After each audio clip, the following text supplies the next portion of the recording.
Estamos entonces. Muy bien, buenas tardes, buenas noches, bienvenidas y bienvenidos a la segunda clase de ética y responsabilidad social del primer cuatrimestre del 2021. Estamos acá con el profesor Fernando Hammond para compartir esta segunda clase. En la primera clase, hace 15 días, porque en el medio estuvo el feriado de Semana Santa, en la primera clase explicamos el régimen de cursada, cómo es la evaluación parcial, que es un único parcial, hacia el final del cuatrimestre, que seguramente será por junio.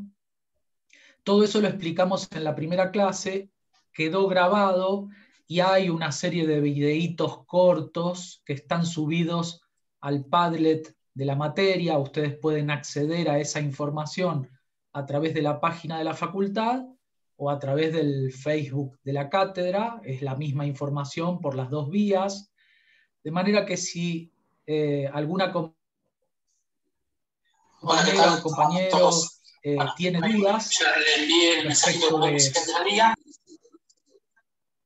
Ahí vamos a silenciar los micrófonos para que no moleste el ruido y puedan escuchar tranquilos. Cualquier cosa, si alguien quiere hacer una pregunta, habilita el micrófono, no hay problema, o por el chat o por el micrófono. Están, por supuesto, invitados y alentados a que pregunten y participen con sus inquietudes o comentarios cuando lo deseen, por supuesto.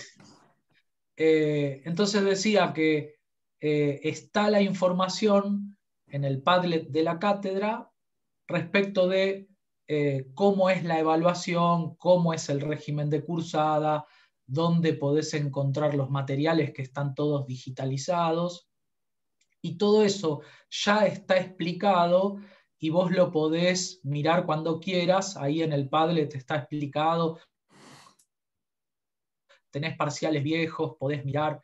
No lo vamos a repetir todas las clases porque para el que vino y estuvo escuchando es medio aburrido, pero si alguien tiene dudas respecto de la evaluación, respecto de cómo es el régimen de cursada, etcétera, puede entrar y mirar los videitos cortos que está explicado en los primeros videos y ahí está todo. Así que cualquier cosa lo consultan. La clase pasada hicimos una presentación de la materia, cuáles son los temas generales, y comentamos lo que está explicado o expuesto en el primero de los textos. Ahí en el texto de Vidiella y Guariglia hay como una explicación de qué es el campo de estudio de la ética, qué diferencia hay entre ética y moral, cuáles son las relaciones de...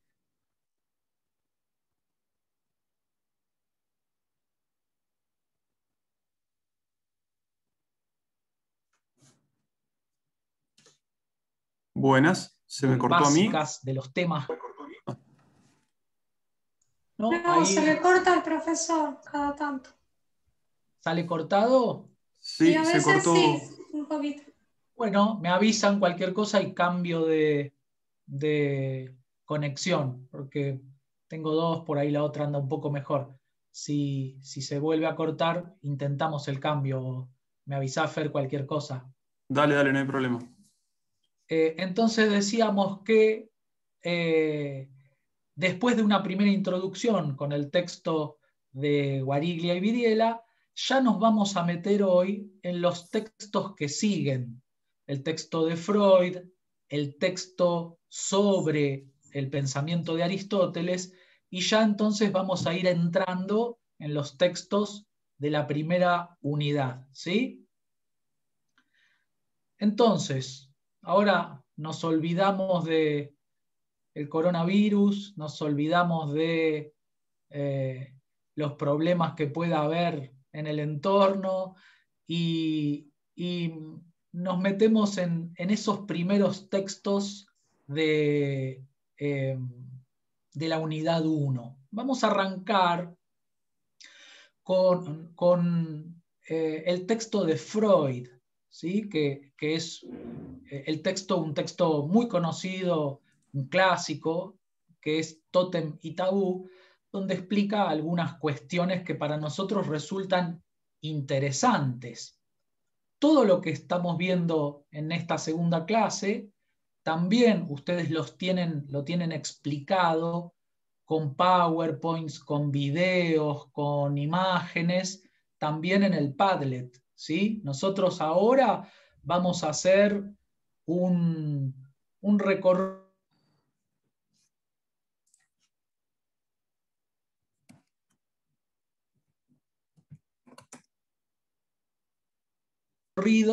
por distintas, dando una explicación general para que se puedan entender. Pero ustedes tienen en el Padlet todas estas explicaciones un poquito más desarrolladas. O sea que cualquiera de estos temas, ustedes pueden escuchar los audios, ver los Power con imágenes y si tienen alguna duda, analizarlos con más tranquilidad, que de todas maneras es como un resumen del resumen, porque después tienen los textos donde está explicado también.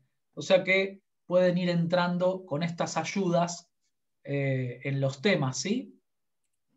La pregunta que nos ayuda a contestar el texto de Freud es acerca de cuál es la ley más antigua, ¿no? Nosotros dijimos que la ética estudia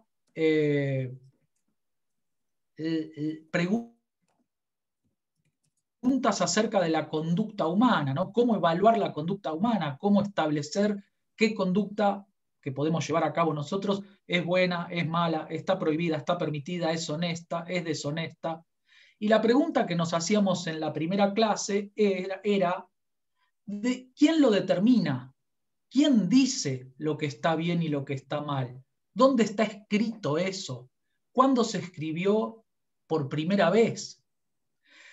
Y las leyes las sanciona el Congreso de la Nación, pero ¿eso alcanza para decir lo que está bien y lo que está mal? ¿De dónde sale la primera ley? ¿Quién dice, por ejemplo, que matar está mal? O que robar está mal. ¿Quién lo escribió por primera vez? ¿Cuál fue la ley más antigua? ¿Dónde podemos ir a buscar un código de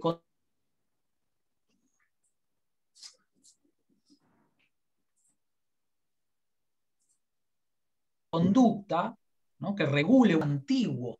Hay leyes que obviamente no pueden ser las más antiguas. Por ejemplo, si vos decís prohibido estacionar, ¿puede ser una ley muy antigua? Y no, porque cuando no había autos, el prohibido estacionar no tenía sentido. El cuidado, ¿no?, la protección de la propiedad intelectual.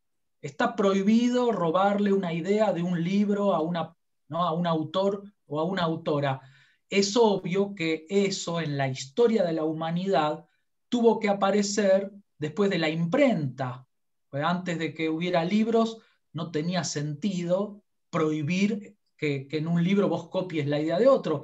Entonces es obvio que hay algunas leyes que tienen una fecha, que surgieron en un determinado momento histórico. Pero ¿qué pasa si vamos más atrás? ¿Cuál es la ley más antigua? Por ejemplo, si un terreno, si una porción de territorio es tuya, vos tenés el título de propiedad, nadie te lo puede robar, nadie te puede echar de ese terreno, de ese territorio. Pero eso surgió cuando las poblaciones dejaron de ser nómadas, ¿no?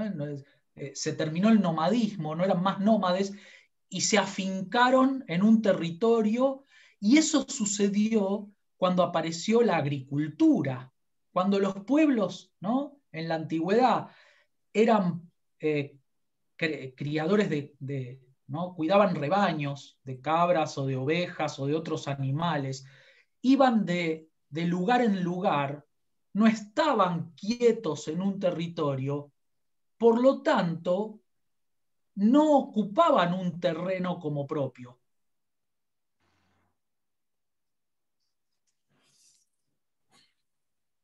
¿no? Iban Se mirando, Se corta mucho. buscando. Se nos está cortando mucho, Víctor, es verdad. Muy Y bien. le perdemos el Seguí hilo, un ¿viste? cachito.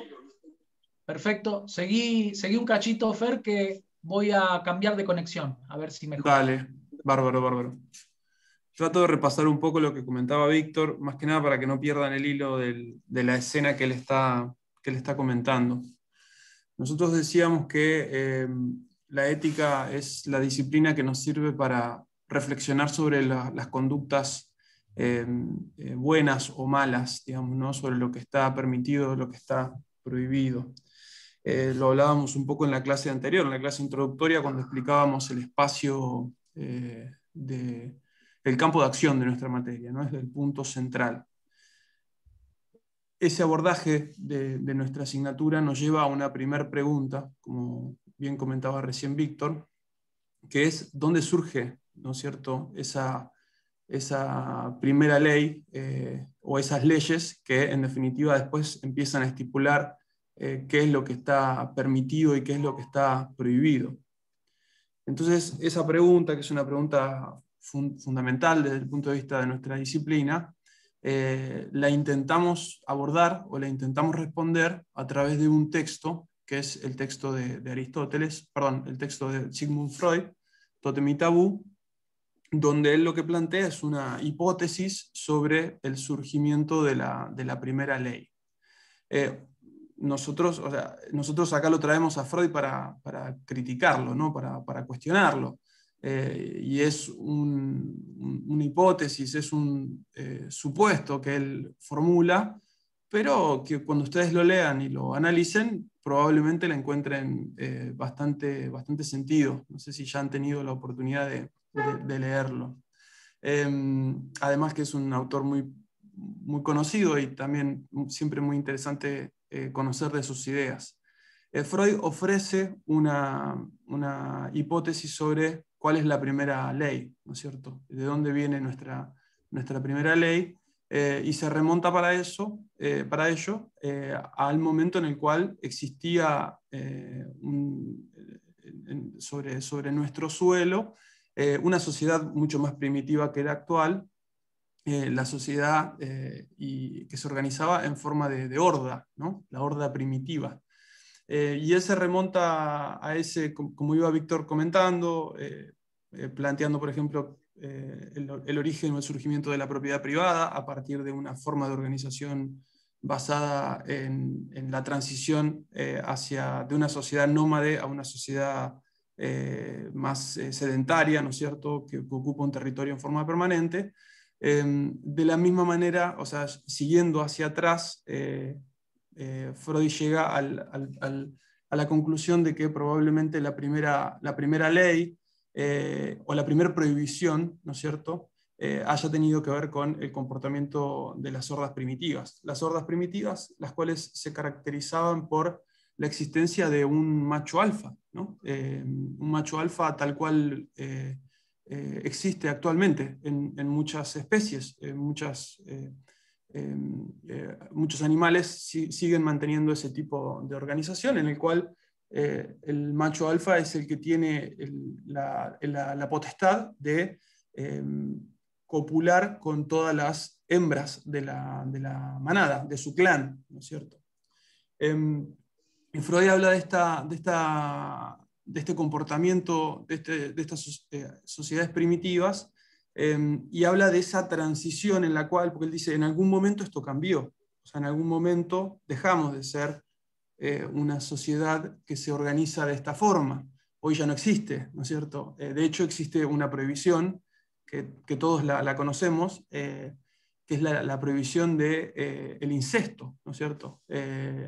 La imposibilidad de que en este caso un macho, un varón, copule con hembras de su propia familia, ¿no es cierto? Hoy lo que rige es la exogamia, no esta endogamia característico de estas hordas primitivas. Entonces él dice, la primera ley, desde su punto de vista, tiene que ver con esto, con la prohibición del incesto y la ley de la exogamia, y analiza esa escena, analiza mucho esa situación donde él identifica básicamente esta suerte de upgrade de esa sociedad de horda primitiva a una sociedad más avanzada desde el punto de vista de cómo se organizaba, porque existe este acuerdo, que es el acuerdo básicamente que establecen los hermanos, o sea, los hijos del macho alfa, los cuales en algún momento de la historia de nuestra especie dijeron, basta con esto, ¿no? Terminemos de aplicar esta forma de organización social. Freud habla de la muerte del padre, o sea, los hermanos, los hijos del macho alfa se ponen de acuerdo en matar al padre, y de no reemplazarlo por ningún otro, ¿no? Porque ustedes saben que este es un mecanismo bastante habitual, o sea, el padre va envejeciendo y de pronto su poder va menguando para seguir imponiéndose sobre los hijos, que a su vez van creciendo, y llega un punto que uno de los hijos lo derroca o lo mata y ocupa su lugar. Bueno, en algún punto hubo un acuerdo, el acuerdo de los hermanos, para eso no hacerlo, y se autolimitaron.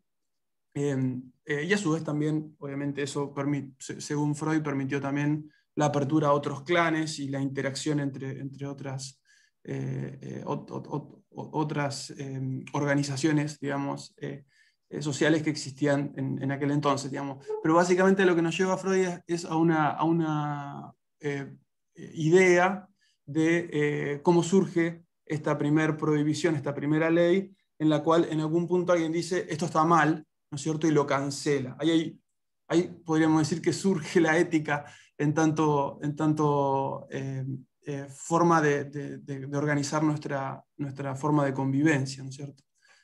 No sé si se entendió o quedó algo en el tintero, Víctor.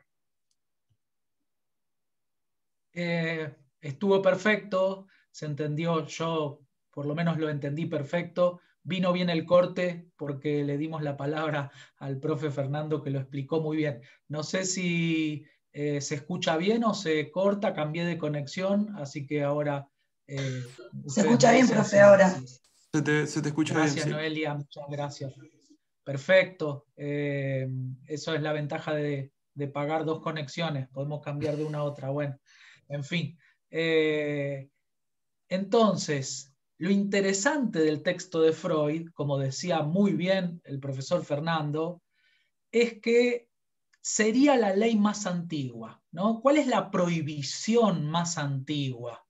Y Freud dice, si vos vas para atrás, obviamente no puede ser la prohibición, no robar la propiedad privada, no puede ser, porque había un momento donde no había propiedad privada de la tierra, ¿no? En la época de los nómades, nadie era dueño de la tierra. Entonces, esa ley de prohibido robar el terreno de una persona no puede ser la más antigua.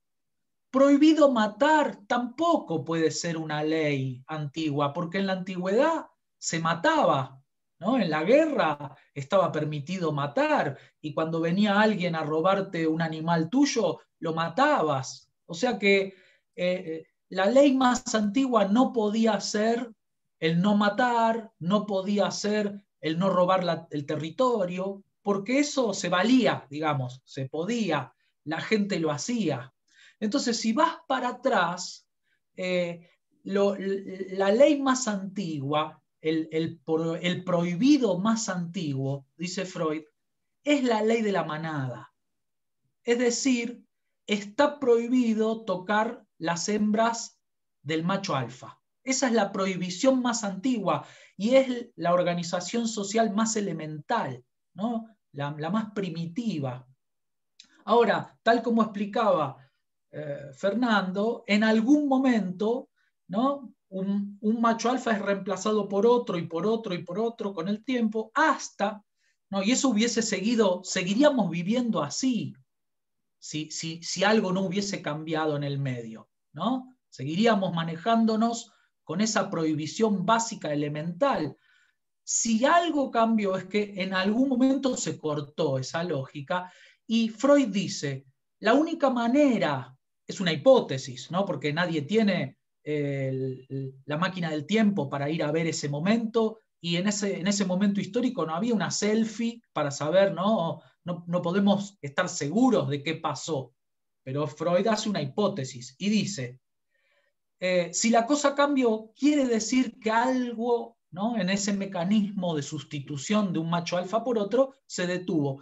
Y esto solo puede haber pasado si los hermanos se ponían de acuerdo para matar al macho alfa.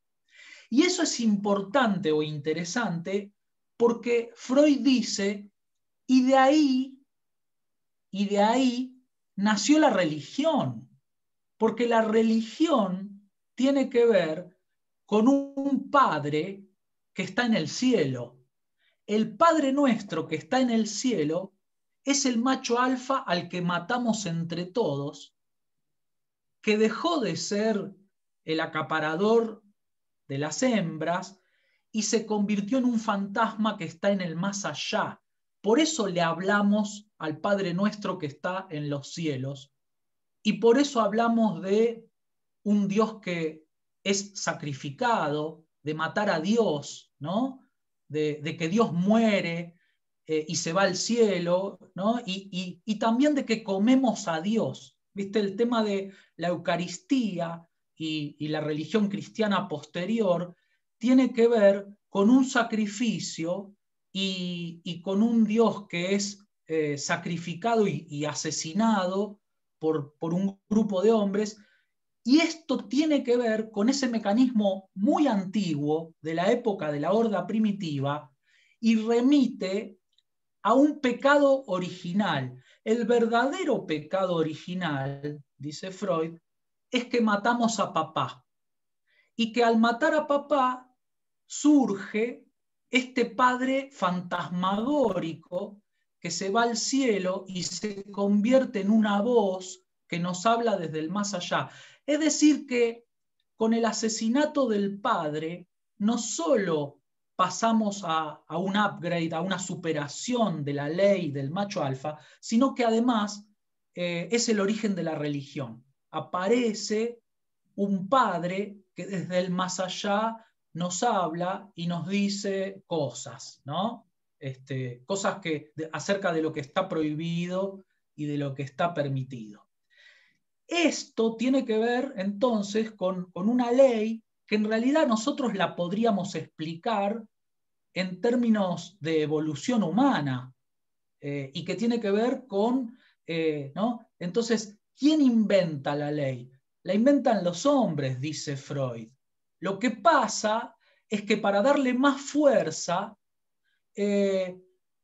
a veces se dice que viene del más allá, de ese padre que está en el cielo, y eso no es otra cosa que el macho alfa que nosotros matamos en el origen de los tiempos. ¿Sí? ¿Se entiende? Hay ahí una hipótesis en donde Freud, que es de origen judío, Freud, pero él era ateo, o sea, su familia era judía, es como, ¿no?, como cuando una persona es criada dentro de una tradición, pero después no conserva la religión de su familia. Obviamente Freud es totalmente ateo y presenta una hipótesis del surgimiento de la ley y del surgimiento de la religión, que si vos sos creyente, vas a estar en contra, te va a parecer que es una porquería, te va a parecer que lo que dice Freud es una mentira, o no podés estar de acuerdo con este texto de Freud si vos creés que efectivamente existe, ¿no?, un Dios que te habla desde el más allá, porque lo que dice Freud es, eso es un invento humano que tiene que ver con esta conjura o con este acuerdo entre los hermanos para asesinar al primer macho alfa, y lo convirtió en una especie de instancia superior que hablaba desde el más allá, ¿no? No sé si se entiende por qué la posición de Freud es para algunos, ¿no?, como esta explicación de la ética primitiva, para algunos el texto de Freud es un texto maldito. Freud, junto con Nietzsche y con Marx, son llamados los tres padres de la sospecha y durante mucho tiempo estaban prohibidos, eran autores malditos o prohibidos, Y cuando vos empezás a investigar un poquito lo que dicen, te das cuenta enseguida, creo que ustedes pueden darse cuenta, lo polémico que resulta el texto de Freud. Es como que le pega una patada a muchas creencias que tiene mucha gente. ¿Sí? No sé si logran ver lo fuerte, lo polémico que es el texto de Freud. Freud lo que está diciendo acá es: Dios no existe, Dios es un invento humano. ¿Y cómo se inventó este Dios? ¿No? Cuando asesinamos al primer macho alfa, y ese macho alfa se convirtió en un fantasma, en un recuerdo de un padre asesinado que de alguna manera pasa a estar en el otro mundo, porque está muerto, porque lo matamos nosotros. Entonces, Dios nace de este crimen original, de este pecado original, y por eso la gente no lo quiere recordar. Por eso la gente, o la mayoría de la gente, no puede recordar esto o no lo quiere recordar, porque en realidad implicó un asesinato, un crimen, ¿no? O sea, la historia nace con un acuerdo para matar a papá. Y entonces, claro, eso es como algo sucio, turbio, que está en el origen, y que luego, para purificarlo, nosotros convertimos a papá en un ídolo, en un genio, en un dios que nos habla desde el más allá, en una figura protectora, pero en realidad que arranca porque, ¿no? Así porque nosotros lo asesinamos. Acá ustedes tienen una explicación de la ética primitiva, de cómo nació la primera prohibición y la primera regulación, la ley más antigua respecto de lo que se podía y lo que no se podía, y cómo después se fueron modificando y cómo con la historia fue evolucionando la ética y las leyes humanas. ¿Sí? No sé, Fer, si querés recoger alguna de las Sí, cuestiones que surgen en el chat o redondear la idea. no, el chat está tranquilo por ahora. Había algunas consultas, pero ya está. Un tema más que aparece, ¿no?, acá y que lo vamos a ver después más adelante es la idea de la culpa, ¿no?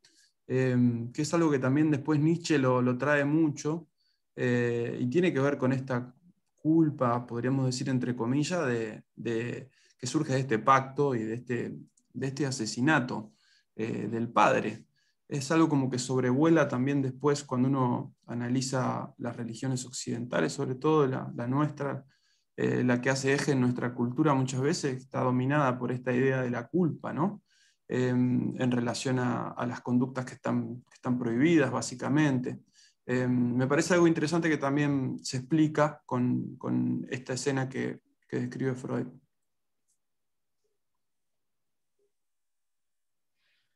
Muy bien, los paso ahora a una segunda escena, que es el mito o la alegoría de la caverna de Platón. Muchos capaz que se acuerdan del secundario, algunos lo habrán visto en el secundario, otros por ahí no, otras personas por ahí no, pero lo contamos brevemente. Ahí en el Padre tienen explicaciones, dibujos, ¿no? Pero Platón, que es uno de los maestros griegos de la filosofía del año 400 antes de Cristo, junto, ¿no?, con Sócrates, Platón, Aristóteles, están ahí, uno fue maestro del otro, y están en la misma época en degradé, ¿no? Sócrates era más viejo, después Platón, después Aristóteles, pero vivieron en la misma época, unos 350 años antes de Cristo.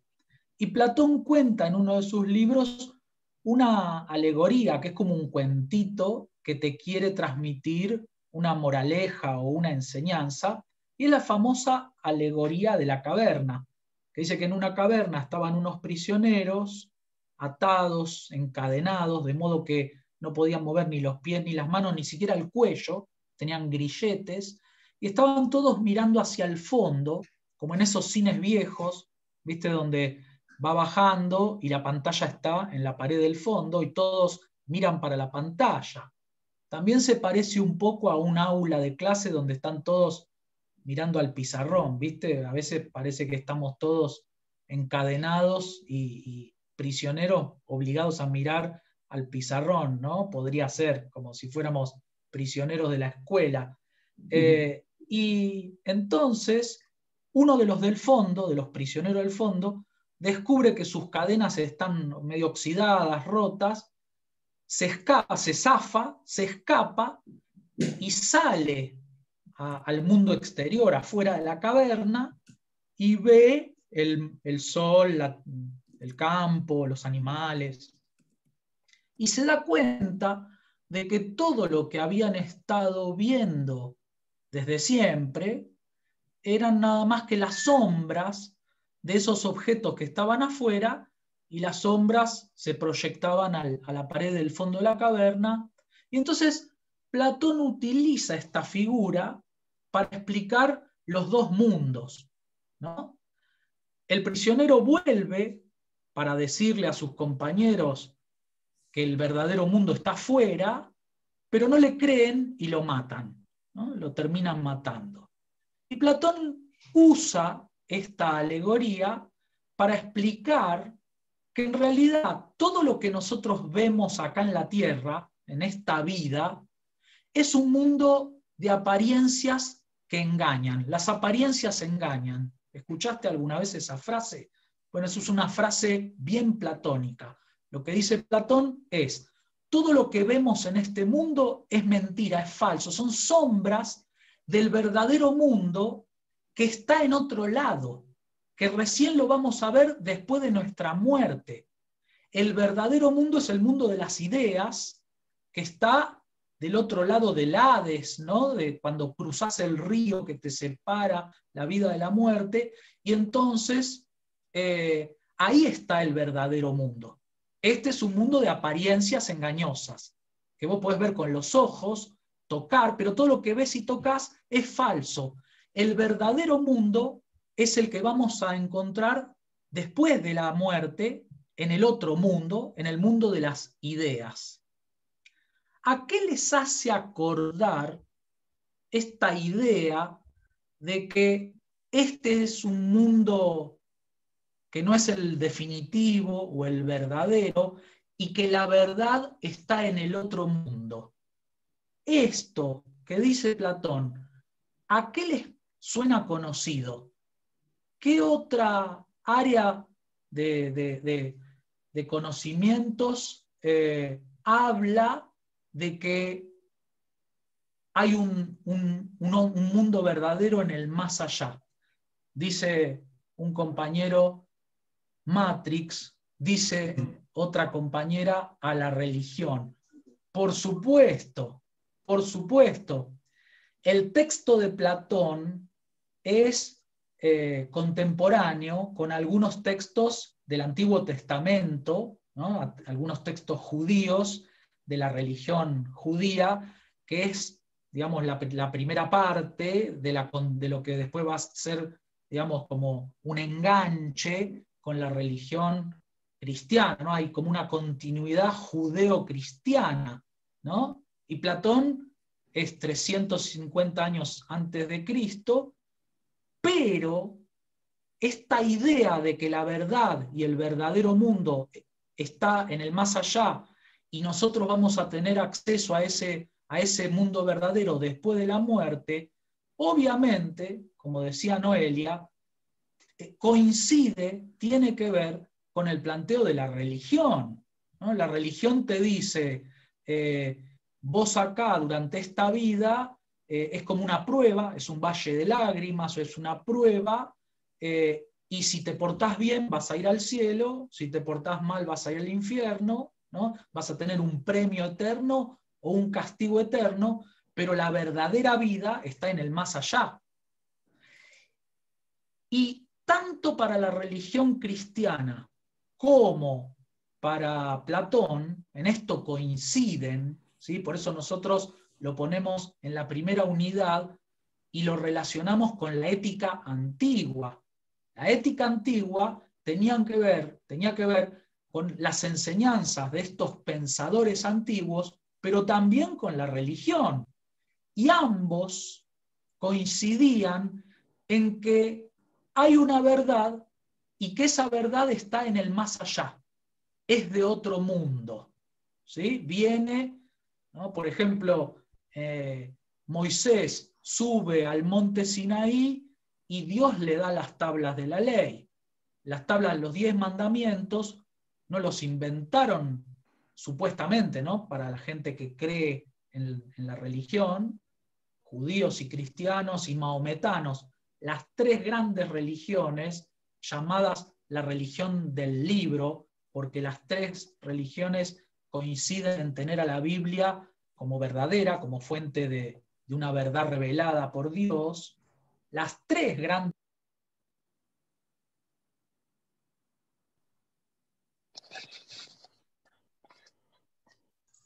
Se fue. Se le terminó de...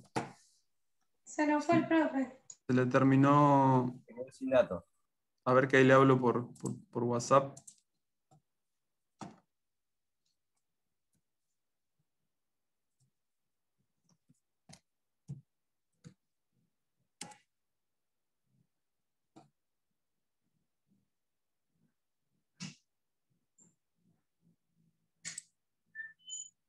Se le debe haber caído la conexión o se le cortó la luz. Ahora veremos. De las éticas antiguas. Si ustedes se ponen a ver nuestro programa de la asignatura, tenemos 3 grandes divisiones. La primera es la ética antigua, la segunda es la ética moderna y la tercera es la ética posmoderna o las éticas posmodernas. Y lo que nosotros intentamos hacer a lo largo de las primeras clases es ir llevándolas por estos diferentes momentos, ¿no es cierto?, en definitiva la disciplina que nosotros intentamos compartir acá con ustedes y sobre la cual versa esta materia. En ese sentido hay un paralelismo fuerte entre la religión cristiana, ¿no es cierto?, y lo que los maestros griegos escribieron en su momento, y uno puede ahí encontrar algunos elementos importantes. Uno de ellos tiene que ver con esta idea de que, así como analizábamos en el texto de Freud también, de que existe algo más allá, de que existe algo que está por encima de los individuos que nos ordena, es decir, que nos dice en definitiva qué es lo que tenemos que hacer y qué es lo que está bien o está mal. Este es un aspecto característico de estos sistemas éticos que tienen que ver con las éticas antiguas sobre las cuales estábamos conversando. Creo que volvió Víctor, no sé si estás con audio, Víctor. Sí, no sé, ¿me escuchan? Sí. Bueno, vamos a intentar seguir, parece que es un acá día, los un día difícil. estudiantes se lamentaban que te habías ido. Estaba interesante el cuento de la alegoría. Entonces, seguimos un poquito. Ya vamos no se preocupen que no nos vamos a estirar mucho, pues seguro que les está dando hambre, pero bueno, no vamos a estirarnos demasiado. Entonces decíamos, tanto Platón como la religión enseñaban que hay una verdad que viene del más allá y que esa verdad nos dice lo que está bien y lo que está mal. Entonces vos fíjate que ya tenemos algunas respuestas en la historia a la pregunta que hacíamos la primera clase. ¿Quién dice lo que está bien y lo que está mal? ¿Quién lo escribió? ¿De dónde sale? Bueno, algunos contestan a esa pregunta diciendo, es Dios. Dios nos dio los 10 mandamientos, se los dio a Moisés en el monte Sinaí. Moisés subió, se quedó blanco, se puso canoso de repente de ver a Dios, dice el texto, y bajó con la tabla de la ley, bajó con los 10 mandamientos. ¿Eso es un invento humano? No, dice la gente, ¿no?, que cree las 3 grandes religiones, dicen, no, los mandamientos son una revelación divina. Lo que está bien y lo que está mal viene del otro mundo. Es algo que lo marca, que lo dice, ¿quién? Lo dice Dios.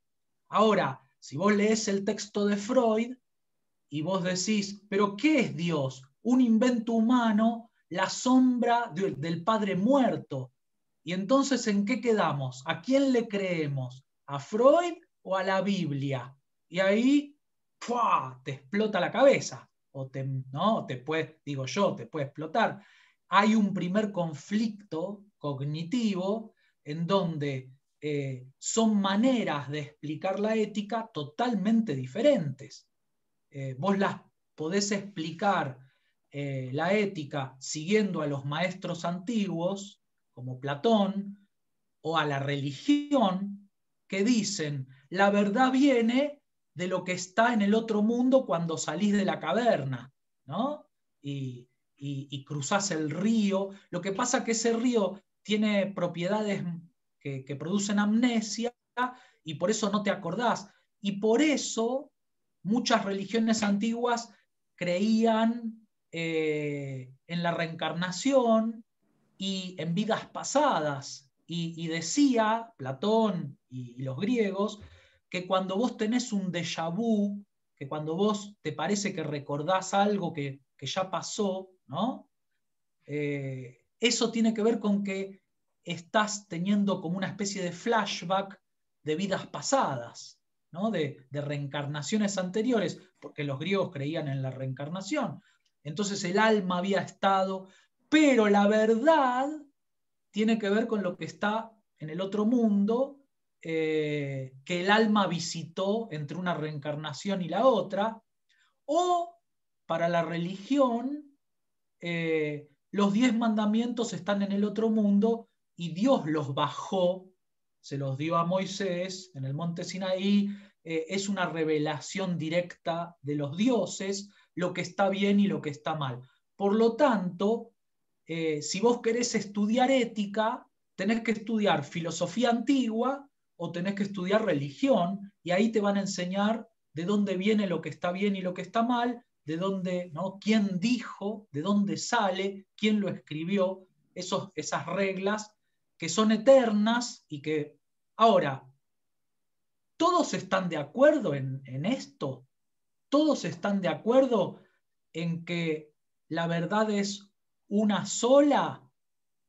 Ponele que sí, pero el problema es si la verdad, ponele que vos decís, sí, la verdad es una sola, pero es la que digo yo, ¿no? Porque el problema es que la verdad es una sola, dicen los judíos, los católicos o cristianos, los mahometanos, los ateos, todos dicen, sí, la verdad es una sola y es la que digo yo.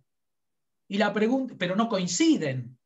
Y lo que dice Platón no coincide con lo que dice Aristóteles, no coincide con lo que dice la Biblia, no coincide con lo que dice Freud. Hay un conflicto. Y entonces la pregunta es, ¿quién tiene razón de todos estos textos que dicen cosas distintas? ¿No? En el texto que habla sobre Aristóteles, y con esto vamos cerrando, Aristóteles dice lo siguiente: los esclavos, en esa época, en la época de Aristóteles, había esclavos, y la esclavitud en Argentina o en el territorio de lo que después sería Argentina fue abolida por la Asamblea del año 13, 1813.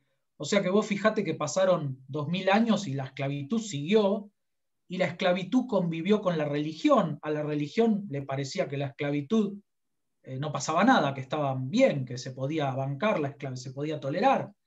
Durante 2000 años se convivió con la esclavitud y no era un problema ético o moral, lo cual es curioso, ¿no? Hoy en día nos parece chocante e inmoral o poco ético tener un esclavo, pero durante miles de años no pasó así. En la época de Aristóteles había esclavos y eran parte de la economía ateniense, y entonces todo el mundo, la clase alta tenía esclavos. Y Aristóteles justificaba la esclavitud de una manera muy original. Él decía que la mayoría de los atenienses y los griegos de clase alta no se hubiesen bancado la esclavitud. Preferían pelear por su libertad y en todo caso morir luchando por su libertad. Pero había algunas personas que en general eran extranjeros, que eran los griegos capturaban en las guerras, que le tenían miedo a pelear por su libertad. Preferían no pelear porque podían morir en la pelea y entonces se bancaban la esclavitud.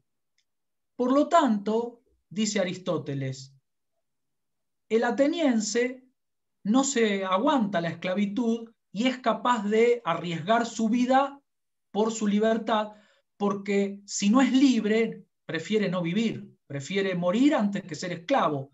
En cambio, estos extranjeros que son capturados en las guerras no se animan a pelear por su libertad por miedo a perder la vida. Por lo tanto, son inferiores por naturaleza. Su naturaleza los hace cobardes, los hace inferiores a los griegos y por lo tanto merecen ser esclavos. ¿Por qué merecen ser esclavos? Porque no se animan, no tienen la libertad como un valor por encima de su seguridad personal. Aman más su seguridad personal que su libertad. Por lo tanto, son inferiores y por lo tanto merecen ser esclavos. La naturaleza los hizo inferiores. Entonces, los extranjeros son inferiores y merecen ser esclavizados. Es como si dijéramos, los chilenos, los uruguayos, los bolivianos, los peruanos, ¿no? Cualquiera de los países limítrofes, merecen tener trabajos de segunda categoría porque son inferiores, porque si no, buscarían otro trabajo. ¿Por qué no buscan otro trabajo? Y porque son inferiores, por lo tanto, que se banquen lo que les tocó. Que se banquen lo que les tocó es trabajos menos calificados o la esclavitud, ¿no? Ese es el... ¿Y qué es lo que los hace diferentes? La naturaleza. Nacieron así. Entonces, la naturaleza, la ley natural, hay como una ley escrita, en vez de estar escrita en un libro, es una ley escrita sin palabras, escrita en la naturaleza. La naturaleza misma te dice lo que está bien y lo que está mal. Hay una ley natural, ¿no? Y, por ejemplo, está lo natural y lo antinatural. Sería ir contra lo natural o la ley natural, poner a gobernar a un esclavo, porque el esclavo es inferior. Hay algunos que nacieron para ser esclavos y otros que nacieron para ser amos. Hay algunos que nacieron para ser obreros y otros que nacieron para ser militares y otros que nacieron para ser presidentes o reyes, ¿no? ¿Vos para qué naciste? Yo me siento como que nací para ser, no sé, qué, heladero, no sé. Pero ¿no? La naturaleza lo pone a cada una de las personas en un lugar. Y una sociedad, dice Aristóteles, está bien organizada cuando manda el que por naturaleza es superior, ¿no? Entonces ahí la cosa respeta el orden político, respeta el orden natural. Hay un orden natural, dice, que hay que respetar, porque si no, todo se pone patas para arriba. ¿Y qué dice ese orden natural? Bueno, a lo largo de la historia, los autores le han hecho decir al orden natural muchas cosas. Por ejemplo, todavía hay gente que piensa que lo natural es que las mujeres estén en la cocina lavando los platos y los hombres vayan a trabajar. ¿Por qué? Porque es la naturaleza. La naturaleza la hizo a la mujer más apta para criar a los chicos, ¿no? Entonces amamanta, cría, como la naturaleza nos hizo diferentes y le dio a cada uno un lugar. ¿Cuál es el lugar que por naturaleza tiene que tener la mujer? Dándole la teta a los hijos y lavando los platos, por ejemplo, ¿no? Y entonces, si vos haces otra cosa, si vos querés trabajar a la par del hombre, estarías yendo en contra de la naturaleza. Por naturaleza, la mujer tiene que estar en la cocina y además cocinar rico, porque si está en la cocina, tiene que hacer bien las cosas. Entonces, ¿cuál es el deber de la mujer según este orden natural? Cocinar bien, lavar los platos bien. Y si no lo hace, y bueno, por ahí el marido le da un bife, le pega. Hay personas que hasta hace algunos años, y tal vez todavía hoy, piensan que la naturaleza hizo las cosas así y que es lógico, por naturaleza, que la mujer esté en la cocina, el hombre trabajando, y que si el hombre le pega a la mujer, bueno, por ahí, no sé, se lo merece porque quiso hacer algo que era salirse de su lugar natural. ¿Te das cuenta a dónde va a parar este pensamiento de lo natural? Por ejemplo, algunas personas que defienden esta idea de el orden natural y de lo natural, dicen que un hombre se tiene que casar con una mujer, que el casamiento tiene que ser monogámico y heterosexual, es decir, ¿no? Hombre con mujer, mujer con hombre, y que si no es monogámico y si no es heterosexual, eso está en contra de la naturaleza. Y vos le decís, pero escúchame, la monogamia históricamente es más reciente. Si vos ves la horda primitiva, no había monogamia. El macho alfa tenía un montón de mujeres. Ah, no sé, no me interesa la política. Yo creo que lo natural es así. Y eso es polémico, podríamos discutirlo. Y también podríamos discutir la idea de que la naturaleza dice que la mujer tiene que estar encerrada en tal y cual rol, o condenada, o ¿no? encerrada en ese rol. ¿Por qué? Porque con el avance de la cultura y de la historia, la mujer fue luchando por tener otros roles. Entonces, esos otros roles no serían antinaturales, sino que, entonces, el tema de lo que es por naturaleza nos deja encerrados y no podríamos evolucionar, no podríamos salir de eso, ¿no? Y como dice Aristóteles, es esclavo por naturaleza, la mujer tendría que seguir, ¿no? encerrada en ese rol de la naturaleza, el matrimonio tendría que seguir siendo el matrimonio, ¿no? Todo el matrimonio igualitario estaría prohibido, sería como una especie de aberración antinatural, y de hecho hay mucha gente que cree eso. Y ahí surgen preguntas, ¿no? Cuando vos ves todo eso, del pensamiento antiguo, del pensamiento religioso, aparecen preguntas posibles. ¿Existen leyes naturales o las leyes son artificiales, producto de la evolución y de la cultura humana? ¿Quién dice lo que está bien y lo que está mal? ¿La religión? ¿La filosofía? ¿Hay una verdad eterna y única o hay mi verdad, tu verdad, ¿no? Cada uno tiene un pedacito de verdad, o hay una verdad sagrada que no se puede cuestionar y que hay que observar, ¿no? Estas son las grandes preguntas que aparecen en el campo de la ética y que nosotros vamos a discutir para que vos empieces a pensar cuál es tu posición, ¿no? Es decir, ¿qué contestarías vos a estas preguntas? ¿Cómo lo justificarías? Si en el parcial te preguntáramos, explica lo que pensás, discutiendo los textos de Aristóteles, de Freud, ¿no? Y ahí vos tendrías que hacer un pequeño ejercicio, decir, no, yo pienso A, B, C, y peleándote con esos textos.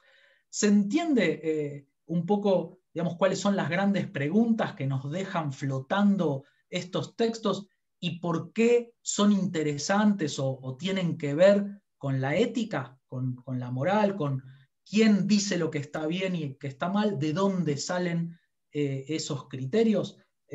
Logramos hacernos entender con el profesor Fernando respecto de por qué estamos eligiendo estos textos y poniéndolos a discutir. Me parece que hemos despertado varias preguntas, al menos. Acá Emanuel pregunta cuándo comenzó esta ley de lo natural. Lo pregunta en el chat. Es interesante. Yo agregaría aquí que la pregunta es si podemos asimilar, por ejemplo, una ley que nos ordena socialmente, como puede ser aquella que indica que una persona que tiene determinado esquema de valores es naturalmente un esclavo, ¿no es cierto?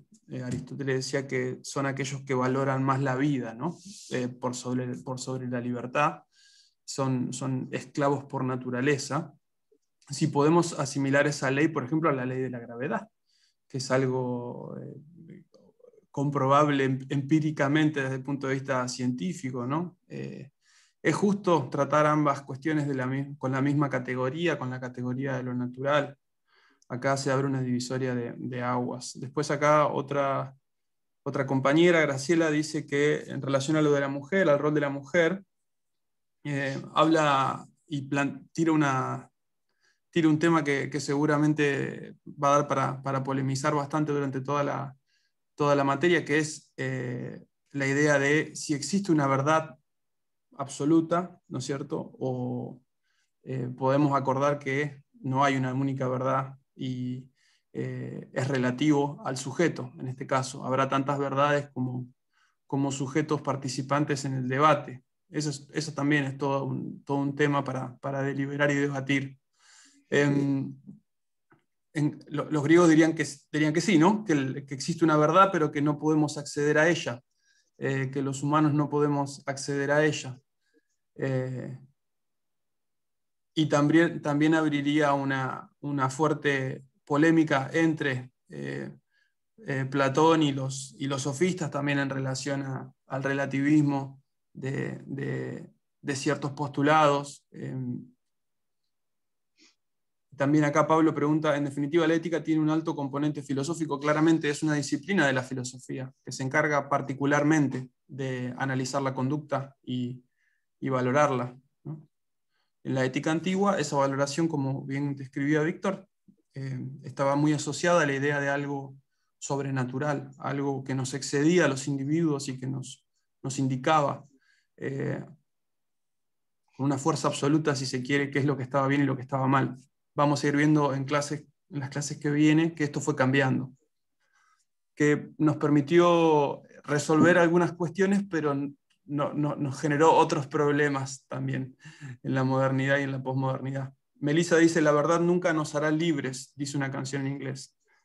Bueno, si querés ampliar, Melissa, o hacer algún comentario, está interesante lo que decís. Walter dice, hay una perspectiva en el derecho que es el iusnaturalismo, ¿sí? Bajo esta visión existen principios morales y de justicia que son objetivos y universalmente válidos y que pueden ser resultados por el hombre por medio de la razón. Exactamente. Vamos a ver esto también. Nuestro derecho está muy influenciado por la ética moderna, que mantiene ciertas estructuras de la ética antigua. Ahí Carlos, eso tiene que ver, perdón, Fer, cuando veamos los contractualistas, vamos a ver que ellos hablan de ius naturalismo, de ius derecho o justicia, y natural, es decir, hay una ley natural. El ius naturalismo, precisamente la etimología del término dice eso, que se apoya en el derecho natural, en la justicia que está inscripta en la naturaleza, por eso se llama así, ius naturalismo. Y lo vamos a ver cuando veamos a los contractualistas que apelan a esta idea. Y en la línea con lo que decía Fernando, vos fijate que en los textos de los filósofos y de las religiones antiguas coinciden en algo, y es en que hay una verdad y hay un pequeño grupo de personas que tiene un acceso privilegiado a la verdad y que se la va a explicar a todos los demás. Ese pequeño grupo que tiene un acceso privilegiado a la verdad, para Platón eran los filósofos. El filósofo es el que puede salir de la caverna y ver lo que hay en el otro mundo sin estar muerto y volver para explicárselo, ¿no? Y para la religión, los sacerdotes son los que tienen un conocimiento de esa verdad revelada, y entonces te pueden bajar línea y te pueden decir cómo te tenés que comportar, lo que está bien, lo que está mal. Si te masturbás, por ejemplo, ¿no? Te dicen, eso es pecado. ¿Qué estás haciendo? A ver ahí que no veo porque estaba en un cuadradito muy chiquito. No, parece que no. Pero, ¿no? Es decir, ¿por qué? Porque tienen un acceso privilegiado a esa verdad que está en el otro mundo. Hay una casta, la casta sacerdotal, o un pequeño grupo gremial, ¿no? El gremio de los profesores, el gremio de los filósofos, tiene un acceso privilegiado a la verdad, y por eso son docentes y te van a explicar lo que está bien y lo que está mal, o por eso son sacerdotes y te van a explicar lo que es pecado, lo que es virtud, ¿no? Entonces, el punto ahí es que se mezcla la cuestión del poder. Es decir, nosotros, que somos este pequeño grupo de sacerdotes o de filósofos, tenemos el poder porque vimos la luz, vimos la verdad, y entonces te vamos a bajar línea y te vamos a decir lo que para vos está permitido o está prohibido. Y ahí es donde vos decís, ¿por qué no se van todos a pasear por Güemes? ¿No? ¿Por qué yo tengo que aceptar lo que el profesor, el sacerdote o el filósofo me quieren imponer como éticamente superior o moralmente superior?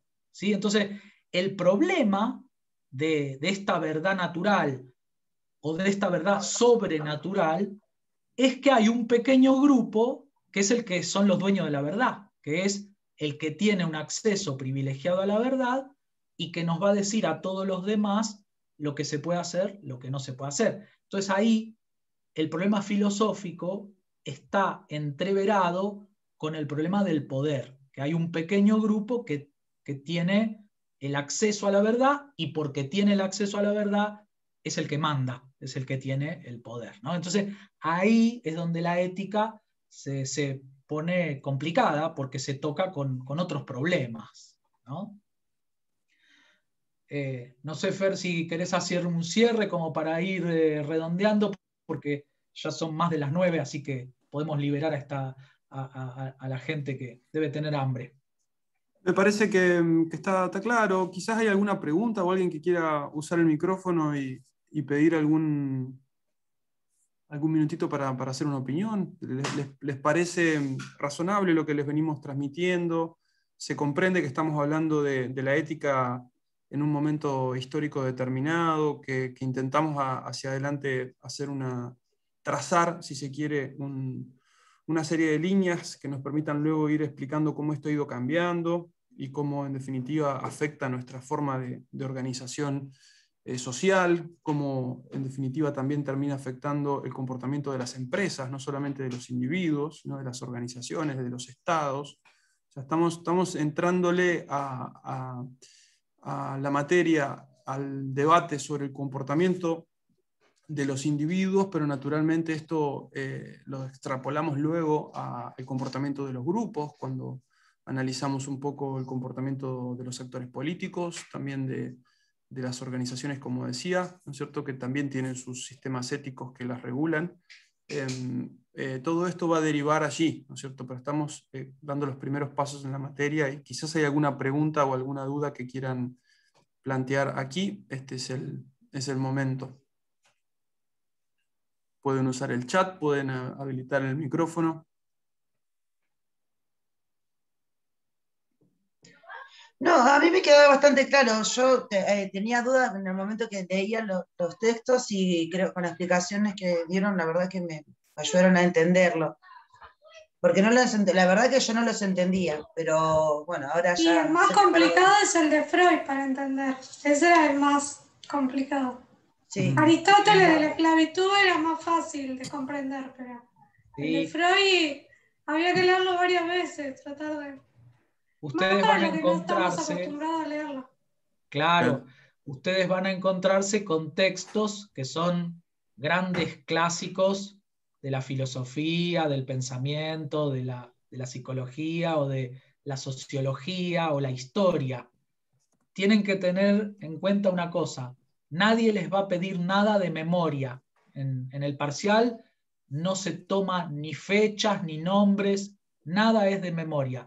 Lo que tienen que tratar de sacar son las 3 o 4 ideas principales del texto, porque obviamente nadie quiere que sean especialistas, nadie pretende que sean especialistas en filosofía, en ética, en sociología. Solamente quedarse con las 3 o 4 preguntas principales del texto, las 3 o 4 ideas principales del texto. Pero obviamente son textos que dan trabajo, son cortitos pero complejos. Nosotros pensamos que están a la altura los compañeros y compañeras que están en la mitad de una carrera universitaria, están a la altura como para leer, pero sí, son textos interesantes. Tengan en cuenta esto: solo se pide, no que se lo sepan de memoria ni nada de memoria. La idea principal, las 3 o 4 ideas principales, y sobre todo, si estás de acuerdo o no y por qué, que puedas dar esa explicación. Si a ustedes les parece, por hoy vamos a dejar acá. Piensen sobre estos temas, preguntas, cuestionamientos, a favor, en contra de los textos, discutan, peléense con los autores y váyanse anotando para el jueves que viene algunas dudas, preguntas u opiniones para poder, digamos, discutirlas, y vamos a empezar a entrar en los cambios que fueron apareciendo respecto de este momento de la ética antigua y cómo empezó a girar la cosa hacia las escenas de la modernidad. Sí. Para la próxima clase leemos la unidad 2, profe. Mirá, todavía vamos a estar con la 1 y empezando la 2.